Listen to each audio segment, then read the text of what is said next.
Hello friends, আজি মই after ইফেক্টত আপোনালোকক এই কাৰ্ড ফ্লিপ এনিমেশনটো শিকাম বা ক্ৰিয়েট কৰি দেখাম। এইটো বস্তু ক্ৰিয়েট কেনেকৈ কৰে আহকচোন আমি চাও।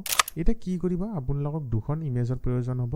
সেই দুখন ইমেজ আমি কাৰ্ডৰ ইম্পৰ্ট কৰি লৈছো আৰু সেই দুখন আমি টাইমলাইনত ড্ৰেগ কৰি লৈছো।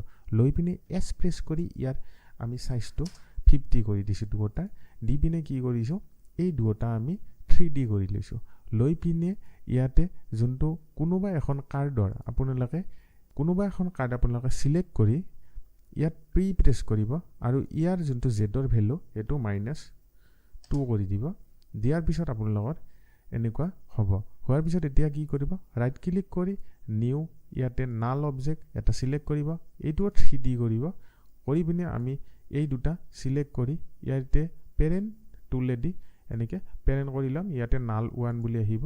অহাৰ পিছত কি কৰিম আমি নাল অবজেক্টটো সিলেক্ট কৰি আৰ প্ৰেছ কৰিম আৰু ওয়াইড এটা কি ফ্ৰেম ক্ৰিয়েট কৰিম আৰু 2 সেকেন্ডত যাই আমি 180 কৰি ওকে কৰি দিম। তাৰ পিছত আমি এই দুটা কি ফ্ৰেম সিলেক্ট কৰি কিবোৰ্ডত F9 প্ৰেছ কৰিম আৰু কাৰ্ভ টুলত যাম। যাই পিনে এনেকে স্পিড গ্ৰাফত গৈ আমি ইয়াৰে এটা এনেকুৱা শেপ বনাই দিম। তাৰ পিছত আপোনালোকৰ এনেকুৱা এটা এনিমেশন হ'ব। হোৱাৰ পিছত আমি কি কৰিম এইবাৰ এই গটেকেটা সিলেক্ট কৰি ৰাইট ক্লিক কৰি প্ৰিকম মুভল এট্ৰিবিউটস কৰি ওকে কৰি দিম।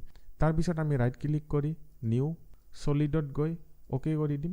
দি পিনে ইয়াতে আমি এটা ইফেক্ট দিম গ্ৰেডিয়েন্ট ৰেম্প।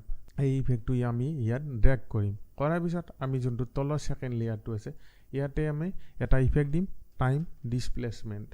এই যোনটো ইফেক্ট আছে এই আমি সেকেন্ড লেয়াৰটোত দিম। দিয়াতে আমি ওপৰৰ লেয়াৰটো অফ কৰি দিম। দি সেকেন্ড লেয়াৰটোৰ জায়গাত আমি প্ৰিকম্পৰ জায়গাত হোৱাইট সলিড কৰি দিম আৰু সেকেন্ডত আমি গৈ ইফেক্ট এন্ড মাৰ্কস কৰি দিম। তাৰ পিছত আপোনালোকৰ এনেকুৱা এটা ইফেক্ট ক্ৰিয়েট হ'ব। যদি ভিডিওটো চাই ভাল লাগিল তেতিয়া হলে মোক লাইক কৰক আৰু চেনেলটো সাবস্ক্ৰাইব কৰক।